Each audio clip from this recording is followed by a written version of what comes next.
ಸತೀಶ್ ಜಾರಕಿಹೊಳಿ ಅವರ ಹೆಸರು ನೀವೇ ಪ್ರಸ್ತಾಪ ಮಾಡಿದ್ದೀರಿ. ಅವರು ಬುದ್ಧ ಬಸವ ಅಂಬೇಡ್ಕರ್ ಅಂತ ಹೇಳ್ಕೊಂತಾರೆ.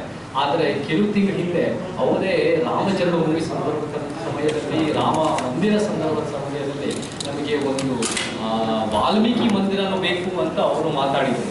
ಮತ್ತೆ ವಾಲ್ಮೀಕಿ ಮಂದಿರನೂ ಮೌಢ್ಯನೇ, ಅದು ಒಂದು ಮೂಢನಂಬಿಕೆನೆ. ಅದರಿಂದ ನಮ್ಗೆ ಯಾವುದೋ ಒಂದು ಬುದ್ಧ ಬಸವ ಅಂಬೇಡ್ಕರ್ ವಾದ ಅಲ್ಲ ಅದು ಈ ನಾವು ಬಸವಣ್ಣ ಮತ್ತೆ ಅಂಬೇಡ್ಕರ್ ಮತ್ತೆ ಬುದ್ಧ ಇವರೆಲ್ಲ ಗುಡಿಗುಂಡಾರಗಳನ್ನ ಒಪ್ಪದೇ ಇರೋರು, ಇವರೆಲ್ಲ ಒಂದು ವೈಜ್ಞಾನಿಕ ಮನಸ್ಥಿತಿನ ಮುಂದುವರಿಸಿರೋರು.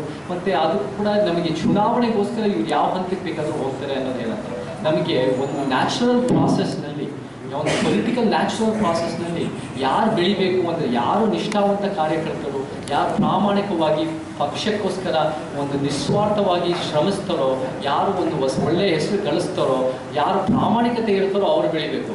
ಆದರೆ ಅದು ಬಿಟ್ಟು ಈ ಒಂದು ರಾಜ್ಯ ಸರ್ಕಾರದ ಒಂದು ಪಕ್ಷ ಏನು ಅವರ ಮಕ್ಕಳು, ಅವರ ಪುತ್ರದೀರು, ಪುತ್ರಿದೀರು, ಸೊಸೆದೀರು, ಅಳಿಯಂದಿರನ್ನೇ ಮಾಡ್ತಾ ಇದ್ರೆ ಅದು ನ್ಯಾಚುರಲ್ ಪ್ರಕ್ರಿಯೆಗೆ ಭಾಳ ಧಕ್ಕೆ ಬರುತ್ತೆ.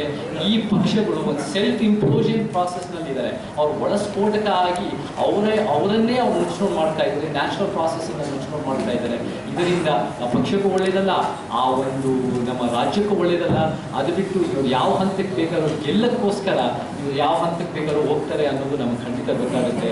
ನಮಗೆ ಈ ಒಂದು ಮತ್ತೆ ಇವರು ಕೂಡ ಸತೀಶ್ ಜಾರಕಿಹೊಳಿ ಇವಾಗ ದೇವಸ್ಥಾನಕ್ಕೆ ಹೋಗ್ತಾ ಇದ್ದಾರೆ.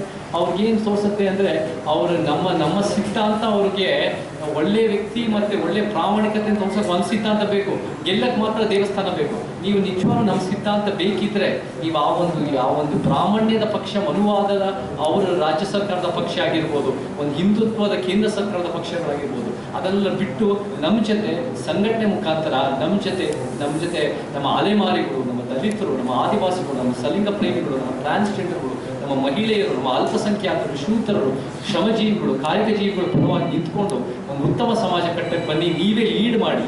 ಅದು ಬಿಟ್ಟು ನೀವು ನಮ್ಮ ಸಿದ್ಧಾಂತ ಬೇಕಾಗಿರೋದು ಬೇಗ ಎತ್ಕೊಂತೀರಾ, ಹೈಜಾಕ್ ಮಾಡಕ್ಕೆ ಬರ್ತೀರಾ, ಆಮೇಲೆ ನೀವು ಅಲ್ಲಿ ಹೋಗ್ಬಿಟ್ಟು ಜೈ ಶ್ರೀರಾಮ ಹೈಜಾಕ್ ಮಾಡ್ತೀರಾ. ನೀವು ಏನು ಅನುಕೂಲ ಆಗುತ್ತೋ ನೀವು ಮಾಡೋದು ಅವಕಾಶವಾದಿತನ ಕಾಣಕ್ಕೆ ಹೊರತು ಅದರಲ್ಲಿ ಪ್ರಾಮಾಣಿಕತೆ ಕಾಣಲ್ಲ.